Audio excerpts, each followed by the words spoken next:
anak-anak kami bisa makan, Pak. Terima kasih, Pak. Pasca bencana Aceh Tengah, bantuan logistik tahap kedua dari Bapak Kapolri tiba Minggu malam dan keesokan paginya langsung didistribusikan ke 34 posko di 8 kecamatan. Menjadi bukti nyata bahwa kepedulian hadir tepat waktu saat masyarakat membutuhkan.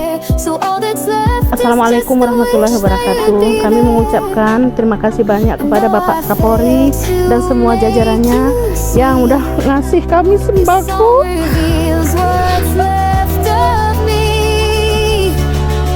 kasih, Pak. Terima kasih. Karena dengan semua ini kami bisa terbantu dapur kami. Anak-anak kami bisa makan, Pak. Terima kasih, Pak. Ribuan paket sembako dan perlengkapan sandang disalurkan tepat sasaran ke tiap posko. Melanjutkan bantuan tahap pertama berupa telur dan ikan kering untuk menopang kebutuhan awal masa tanggap darurat. Kapolres Aceh Tengah menyampaikan bahwa ini bukan sekadar bantuan logistik, tapi wujud nyata kepedulian Polri terlebih di bulan suci Ramadan, bulan penuh keberkahan dan solidaritas. Haru di setiap posko, negara hadir, Polri berdiri, Aceh Tengah bangkit. Terima kasih kepada Bapak Kapolri telah memberikan sebuah bantuan logistik, stok beras, ada Indomie, ada Demoli.